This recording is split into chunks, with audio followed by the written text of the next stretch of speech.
महाराष्ट्रामध्ये गुंतवणुकीचा पाऊस पडेल, 35 लाख नोकऱ्यांच्या संधी निर्माण होतील असं मुख्यमंत्र्यांनी दावोसमध्ये म्हटलं.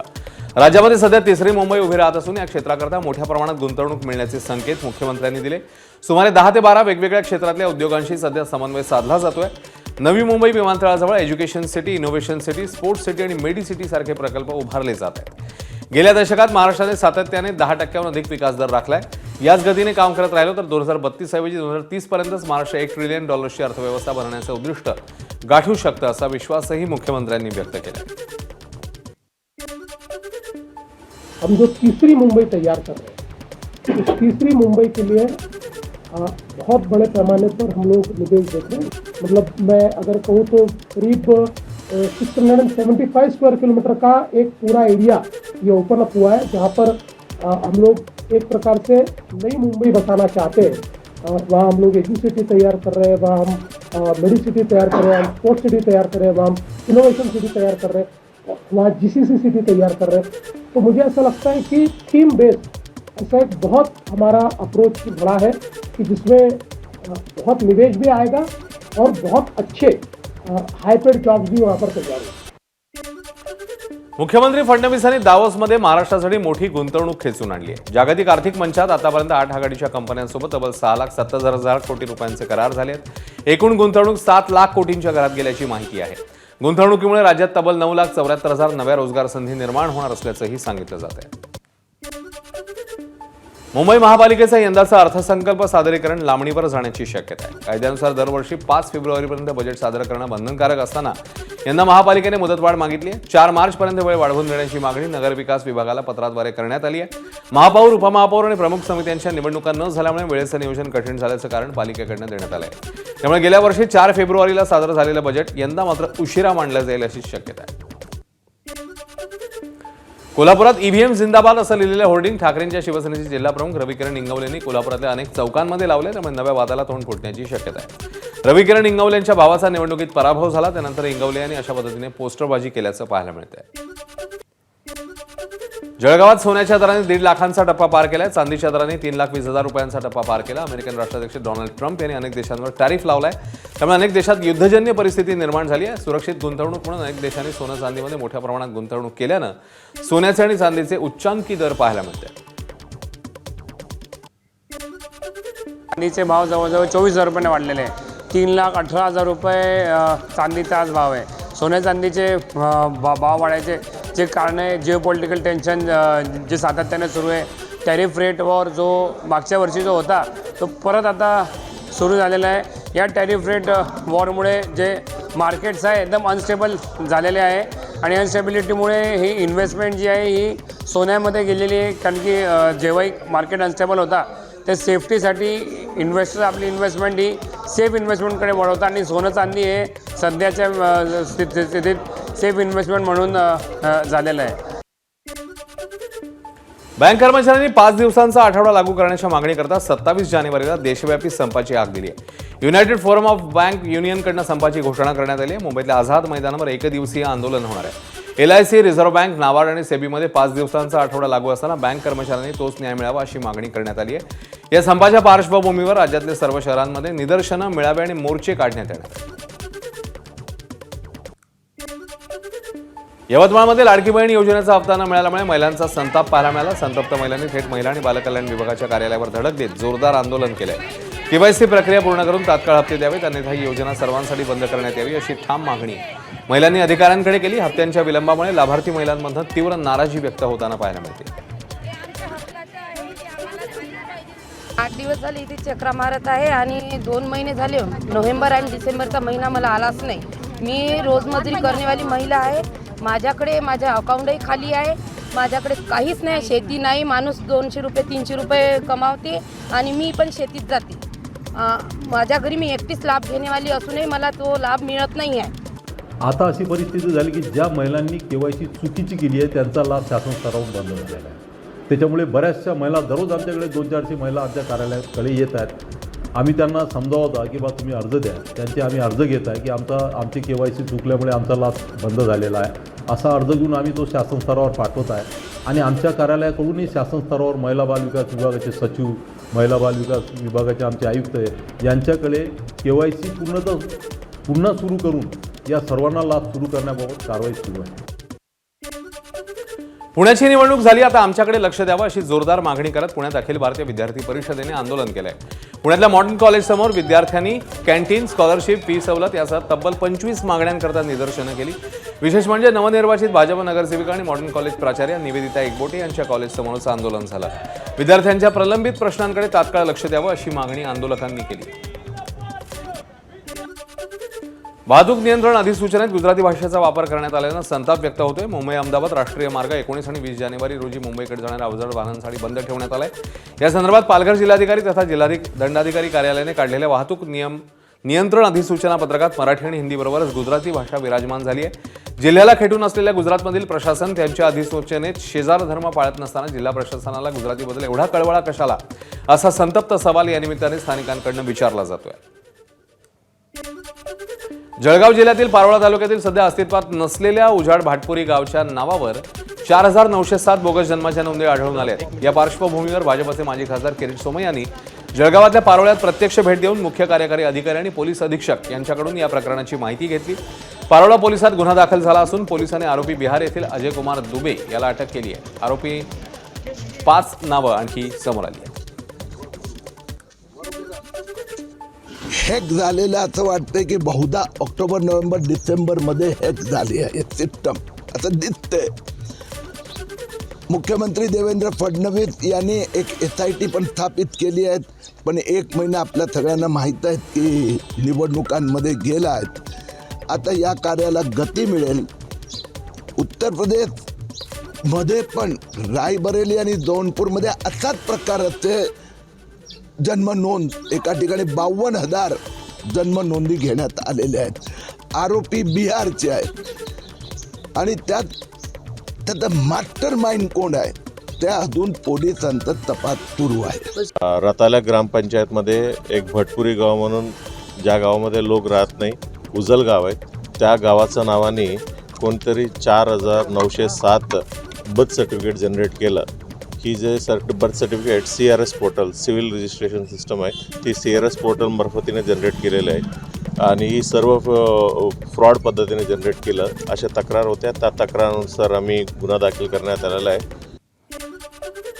रायगड जिल्ह्यातल्या खालापूर तालुक्यातील HP इंटरनॅशनल कंपनीला 18 जानेवारीच्या रात्री भीषण आग लागली. गॅस प्लांट रिफिलिंग दरम्यान लागलेल्या आगीत कंपनीचे बहुतांश प्लांट जळून खाक झाले असून स्फोटाच्या तीव्रतेमुळे परिसर हादरला. आगीमुळे 500 मीटर अंतरावरील नारंगी गावातल्या नागरिकांना सुरक्षित स्थळी हलवण्यात आले. मात्र 2 दिवस उलटूनही परिसरात धुराचे लोट पसरलेले असून नागरिकांना श्वसनाचा त्रास, खोकला आणि इतर आजारांचा सामना करावा लागतोय. त्यामुळे संतप्त ग्रामस्थांनी कंपनी कायमची बंद करण्याची जोरदार मागणी केली आहे. भंडारा शहरात वाढलेल्या अतिक्रमणामुळे वाहतुकीचा प्रश्न गंभीर बनलाय. या पार्श्वभूमीवर नगरपालिका प्रशासनाने शहर अतिक्रमण मुक्त करण्यासाठी मोहीम सुरू केली आहे. 100 दिवसांच्या विशेष कृती आराखड्याअंतर्गत कारवाई राबवली जात असून शहरातल्या मोठ्या व्यावसायिकांसह छोट्या मोठ्या दुकानदारांच्या अतिक्रमणावर बुलडोझर चालवण्यात येतोय. ही मोहीम सातत्याने सुरू राहील अशी माहिती भंडारा नगरपालिका प्रशासनाने दिली. कॉम्रेड गोविंद पानसरेंच्या हत्या प्रकरणातील आरोपी समीर गायकवाड याचा आज सकाळी हृदयविकाराने मृत्यू झालाय. सांगलीतल्या सिव्हिल हॉस्पिटलमध्ये पहाटेच्या सुमारास ही घटना घडली. समीर गायकवाड हा 4 वर्षांपूर्वी गोविंद पानसरे हत्या प्रकरणातून जामिनावर बाहेर आलेला. गेली 4 वर्ष तो सांगलीतल्या विकास चौक परिसरातल्या आपल्या घरी राहत होता. काल मध्यरात्रीच्या सुमारास त्याला त्रास जाणवू लागल्यानं त्याला सांगलीच्या सिव्हिल हॉस्पिटलमध्ये दाखल करण्यात आलेलं. सकाळी त्याचा मृत्यू झाल्याचं डॉक्टरांनी घोषित केलं. कुर्ल्यात फेरीवाल्यांकडून 3 तरुणांवर झालेल्या मारहाणीनंतर मुंबई महापालिका ॲक्शन मोडवर आहे. मारहाणीची घटना घडलेल्या परिसरात बुलडोझरने ताबडतोब कारवाई झाली आहे, तर पोलिसांच्या बंदोबस्तात अनधिकृत गाळे जमीनदोस्त करण्यात आले. हिंगोली जिल्ह्यातल्या बळेगाव पाटी इथे किरकोळ कारणावरून 2 गटात वाद उफाळून आलाय. शाब्दिक बाचाबाचीनंतर 3 ते 4 गावगुंड दुचाकीवर तलवारी घेऊन वस्तीमध्ये दाखल झाले आणि तलवारी दाखवत मारण्याच्या धमक्या देत दहशत पसरवण्याचा प्रयत्न झालाय. या घटनेचे व्हिडिओ सोशल मीडियावर व्हायरल झाले आहेत. या प्रकरणी हट्टा पोलीस ठाण्यात 2 आरोपींविरोधात गुन्हा दाखल झालाय.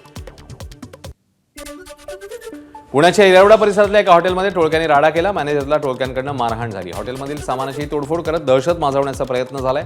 तक्रारीनंतर पुणे पोलिसांनी खाक्या दाखवत आरोपीला गुडघ्यांवर आणलं. पुण्यातल्या प्रसिद्ध रामेश्वरम कॅफेच्या मालकाच्या घरात चोरी झाली आहे. दूधवाल्याने 1,32,000 रुपयांच्या रोख रकमेवर डल्ला मारल्याची माहिती आहे. विमाननगर पोलिसांनी चोराला अटक केली. डोंबिवली रेल्वे स्टेशन परिसरात परप्रांतीय तरुणाला चोप देण्यात आलाय. अश्लील चाळे करून महिलेशी गैरवर्तन करत असल्यानं महिलांनी परप्रांतीय तरुणाला चोप दिलाय. जळगावमध्ये दीपनगरमध्ये पार्किंगमध्ये उभ्या असलेल्या कारला अचानक आग लागली. अग्निशमनने तात्काळ घटनास्थळी धाव घेत आगीवर नियंत्रण मिळवलं, त्यामुळे अनर्थ टळलाय. गोंदियाच्या तिरोडा तालुक्यातील बुचाटोला परिसरामध्ये गेल्या महिन्याभरापासून 2 बिबट्यांनी चांगलाच धुमाकूळ घातलेला. या बिबट्याने खडकी इथे एका 4 वर्षीय चिमुकल्याचा तर इंदूरमधील एका 9 वर्षीय मुलीचा बळी घेतल्यानं गावकऱ्यांमध्ये दहशतीचं वातावरण होतं. दोन्ही बिबट्यांना वन विभागाने ताब्यात घेतलंय, त्यामुळे गावकऱ्यांनी सुटकेचा निश्वास सोडलाय. नांदेडच्या माहूर तालुक्यातल्या रुई ते हडसणी रस्त्यावर एक भलं मोठं अस्वल पाहायला मिळालं. पहाटेच्या वेळी प्रवास करणाऱ्या प्रवाशांना रस्त्यावर आलेलं हे अस्वल दिसलं.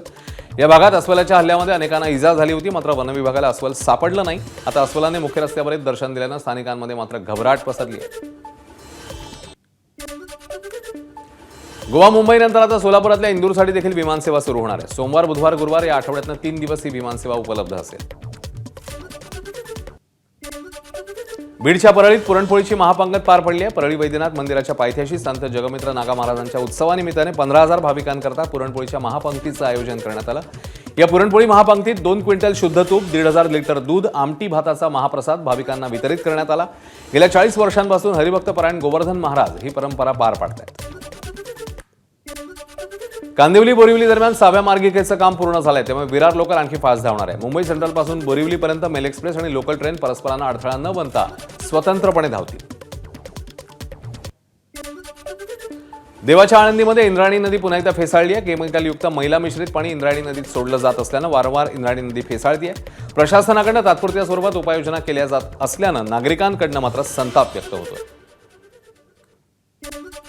अहिल्यानगरमधील खडकी गावात दूध उत्पादक शेतकरी अडचणीत आलाय. शेतकऱ्यांच्या दुधाला प्रति लिटर 36 रुपये दर मिळालाय. वाढत्या खर्चाच्या तुलनेत दर अत्यंत अपुरा आहे असं शेतकऱ्यांचं मत आहे. दूध दर वाढवण्याची शेतकऱ्यांची मागणी आहे. संघ आणि भाजप देशात जनतेचा आवाज दाबण्याचं काम करतायत अशी टीका राहुल गांधींनी केली. जनतेचा आवाज दाबून महान राष्ट्र होत नाही असं राहुल गांधी म्हणाले. अशा प्रकारे लोकशाहीची हत्या आम्ही होऊ देणार नाही असंही त्यांनी सोशल मीडियावरच्या पोस्टमध्ये लिहिलं आहे. संविधानाने प्रत्येकाला व्यक्त होण्याचा अधिकार दिला आणि काँग्रेस याच अधिकारांचं संरक्षण करते असंही राहुल गांधींचं म्हणणं आहे. नागपूरमध्ये उद्या होणाऱ्या भारत न्यूझीलंड T20 सामन्याच्या तिकिटांचा काळा बाजार समोर आलाय. 650 रुपयांच्या तिकिटांची 2,500 रुपयात विक्री होत असताना मोहम्मद आबिद शेख इजाद याला नागपूर पोलिसांनी अटक केली. मर्यादित तिकीट क्षमतेमुळे चाहत्यांमध्ये मोठी धडपड सुरू होती, तर पोलिसांनी काळा बाजार रोखण्याकरता कठोर कारवाई केली आहे.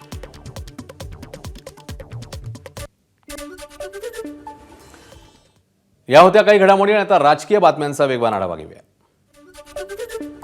जिल्हा परिषद निवडणुकीच्या पार्श्वभूमीवर भास्कर जाधव पुन्हा एकदा पक्षावर नाराज झालेत का असा सवाल आहे. भास्कर जाधवांना जिल्ह्याबाबत विचारलं असता जिल्ह्याचं मला माहिती नाही, पण माझ्या मतदारसंघातल्या 3ही पंचायत समिती आम्ही जिंकेन असं ते म्हणाले. त्यामुळे जिल्ह्यातल्या निवडणुकांपासून भास्कर जाधव दूर राहत आहेत का अशी शंका आहे. जाधवांचा फोकस केवळ स्वतःच्या मतदारसंघापुरता आहे का असाही सवाल या निमित्ताने उपस्थित झालाय.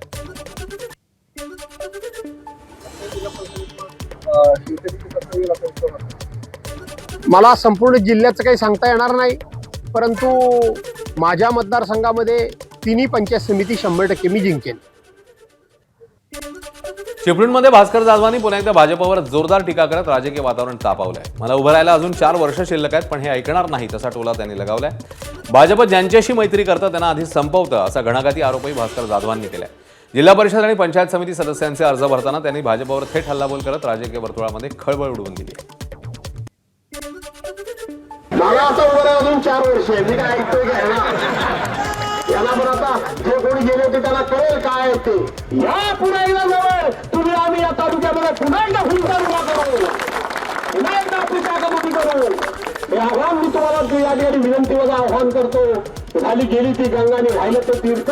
तुमचं भलं तुमचं राजकीय भवितव्य ह्यांच्या हातात नाही, ते माझ्या हातातच सुरक्षित आहे. हे लबाड लोक आहेत. हे ज्याच्याबरोबर मैत्री करतील त्याला पहिल्यांदा संपवतात का नाही संपवतात. एकनाथ शिंदेचा जीव तोचित आलाय का नाही.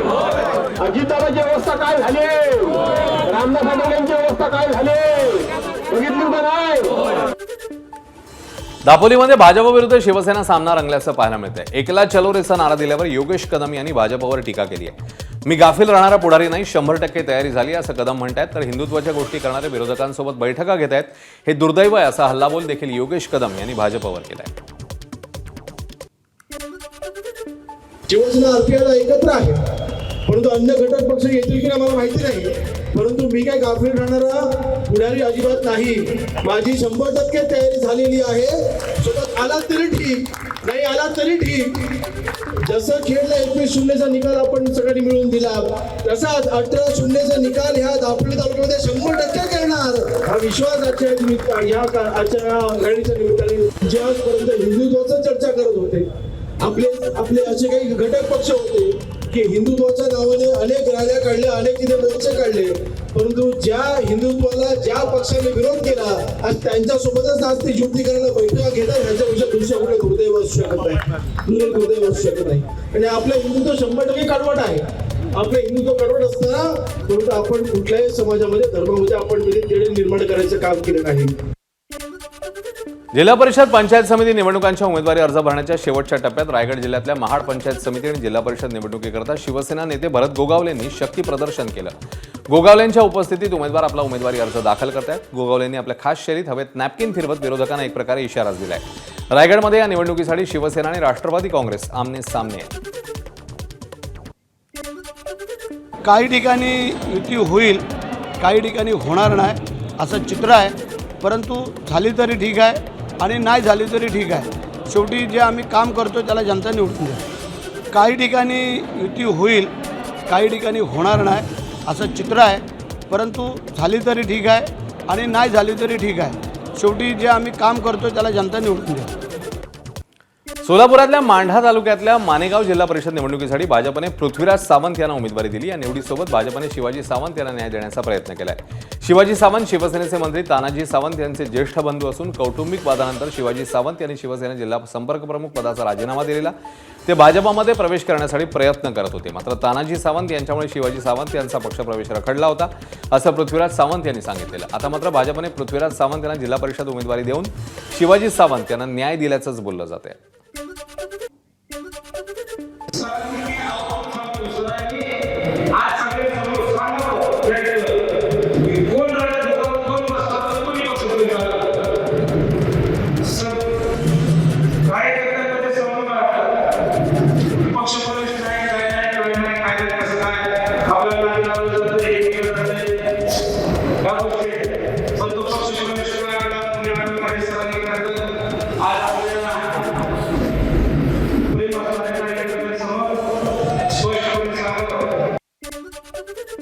नांदेडमध्ये शिवसेनेच्या जिल्हाप्रमुखाने पराभूत उमेदवारांच्या घरासमोर धिंगाणा घातलाय. जिल्हाप्रमुख उमेश मुंडे यांचा मुलगा योगेश मनपा निवडणुकीत विजयी झाला.